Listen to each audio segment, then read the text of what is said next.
నా పేరు doctor Chhaava Anjaneyulu, senior ENT స్పెషలిస్ట్ని. నేను హైదరాబాద్లోని పంజాగుట్లో ఉన్న ఏషియన్ ఈఎన్టీ కేర్ సెంటర్లో ఉన్నాను. ఏషియన్ ఈఎన్టీ కేర్ సెంటర్లో చెవి, ముక్కు, గొంతు సమస్యలకి, వినికిడి సమస్యలకి, డిజినెస్, టినిటస్ ప్రాబ్లంకి, గురక సమస్యకి, వాయిస్ ప్రాబ్లంకి, అలానే ముక్కు సంబంధించిన sinusitis, deviated nasal septum, turbinate hypertrophy, nasal polyps, nasal allergy, అన్ని రకాల చెవి, ముక్కు, గొంతు సమస్యలకి ఇక్కడ టెస్టులు, ట్రీట్మెంట్ విధానాలు అన్నీ అందుబాటులో ఉన్నాయి. ఇప్పుడు చూసినట్లయితే చాలామందికి టినిటస్ ప్రాబ్లం వస్తుందండి. టినిటస్ అంటే చెవులో సౌండ్ రావటం, బయట సౌండ్ లేకుండా చెవులో గుయ్యమని సౌండ్ రావటం అన్నమాట. ఇది డిఫరెంట్ వేస్లో ఉంటాయి. గాలి వీచినట్టు కానీ, కీచురాల సౌండ్ కానీ, పక్షులు అరిచినట్టు కానీ, ఇలా మల్టిపుల్ వేరియంట్స్ వస్తాయి అన్నమాట. అంటే డిఫరెంట్ ఫ్రీక్వెన్సీలో, డిఫరెంట్ ఇంటెన్సిటీలో వస్తుంటాయి. ఈ మధ్యకాలంలో టినిటస్ ప్రాబ్లం చాలా ఎక్కువైంది. కరోనా నుంచి రికవరీ అయిన వాళ్ళల్లో ఈ మధ్యలో చాలా ఫ్రీక్వెంట్ సిమ్టమ్గా చూస్తున్నాం అన్నమాట. మేబీ కరోనా వైరస్ వల్ల ఈ లోపల చెవిలో ఉన్న రక్తనాళాలు కానీ, లోపల చెవిలో ఉన్న నర్వ్ సెల్స్ కానీ ఎఫెక్ట్ కావటం వలన మనకి ఈ టినిటస్ సౌండ్ వస్తుందన్నమాట. చాలామందిలో వినికిడి నార్మల్గా ఉంటుంది, కానీ చెవిలో సౌండ్ వస్తుందన్నమాట.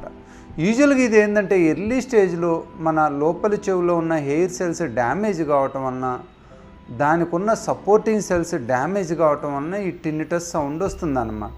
కరోనా వచ్చిన తర్వాత ఈ టినిటస్ సౌండ్ వచ్చినట్లయితే మనం దాన్ని ఇమ్మీడియట్గా గుర్తించి దానికి ట్రీట్మెంట్ తీసుకున్నట్లయితే చాలామందికి రికవరీ అయిపోయిద్దండి. మనం ఎక్కువ రోజులు కనుక నెగ్లెక్ట్ చేసినట్లయితే, ఈ టినిటస్ని పట్టించుకోకుండా ఉన్నట్లయితే, కరోనా తగ్గిన తర్వాత కూడా ఈ టినిటస్ వచ్చిన తర్వాత చాలా రోజులు మనం డాక్టర్ గారిని సంప్రదించకుండా దానికి అవసరమైన ట్రీట్మెంట్ తీసుకున్నట్లయితే దీని తర్వాత తగ్గడం చాలా కష్టమవుతుంది. ఎందుకంటే ఎక్కువ రోజులు ఏవైనా సెల్స్ డ్యామేజ్ అయితే అవి మళ్ళీ రీజనరేట్ కావటం అనేది చాలా కష్టమవుతుంది అన్నమాట.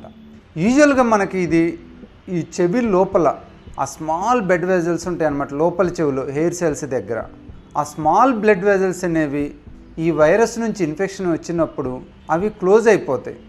క్లోజ్ కావటం వలన లోపల ఉన్న హెయిర్ సెల్స్కి, సపోర్టింగ్ సెల్స్కి రక్తం ప్రసారం కాదన్నమాట. అలానే డైరెక్ట్గా ఈ వైరస్లు అనేవి ఆ లోపల హెయిర్ సెల్స్ మీద ఎఫెక్ట్ చేసి వాటిని డ్యామేజ్ చేసినా కూడా మనకి టినిటస్ సౌండ్ వస్తుంది.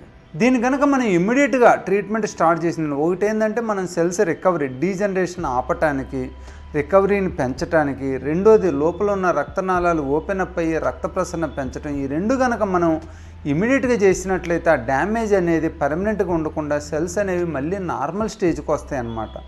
వన్స్ సెల్స్ రికవరీ అయినాయి అంటే మనకు ఆ టినిటస్ ప్రాబ్లం తగ్గిపోతుంది. దీనికి ఏంటంటే టినిటస్ రాంగ్లోనే డాక్టర్ గారిని సంప్రదించి టెస్టులు చేసుకొని, ఒకవేళ అది లోపల ఉన్న హెయిర్ సెల్స్ డ్యామేజ్ కావటం వలన జరిగినట్లయితే మనం యాంటీ ఆక్సిడెంట్స్, బి కాంప్లెక్స్లు, వ్యాసోడైలేటర్స్ ఇచ్చినట్లయితే, వ్యాసోడైలేటర్స్ అనేవి లోపల ఉన్న రక్తనాళాలను డైలేట్ చేసి రక్తం ఫ్లో పెంచుతుంది. అలాగే యాంటీ ఆక్సిడెంట్స్, విటమిన్స్ అనేవి సెల్ రీజనరేషన్లో బాగా ఉపయోగపడతాయి అన్నమాట. అంటే డ్యామేజ్ అయిన సెల్స్ మళ్ళీ రికవరీ కావడానికి ఉపయోగపడతాయి. యూజువల్గా మనం ఈ టినిటస్ రాంగలోనే ఈ ట్రీట్మెంట్ ఇచ్చినట్లయితే ఆల్మోస్ట్ అందరికీ టినిటస్ తగ్గిపోయే అవకాశం ఉంటుందండి. ఎవరికైనా ఒకరు ఇద్దరుగా తగ్గకపోయినా, లేదా వాళ్ళు చాలా రోజుల తర్వాత టినిటస్ ట్రీట్మెంట్కి వచ్చినా వాళ్ళకి ప్లేట్లెట్ రిచ్ ప్లాస్మా ఇంజెక్షన్లు ఇచ్చి వాళ్ళలో కూడా కొంతమందికి ఈ టినిటస్ని తగ్గించే అవకాశం ఉందన్నమాట. సో మీకు ఈ కరోనా వచ్చిన తర్వాత కానీ, మామూలుగా కానీ చెవిలో టినిటస్ ఉన్నట్లయితే హైదరాబాద్లోని పంజాగుట్లో ఉన్న ఏషియన్ ఈఎన్టీ కేర్ సెంటర్ని సంప్రదించి అవసరమైన టెస్టులు చేసుకొని దానికి ట్రీట్మెంట్ తీసుకున్నట్లయితే మీ టినిటస్ చాలా వరకు తగ్గిపోయే అవకాశం ఉంటుంది.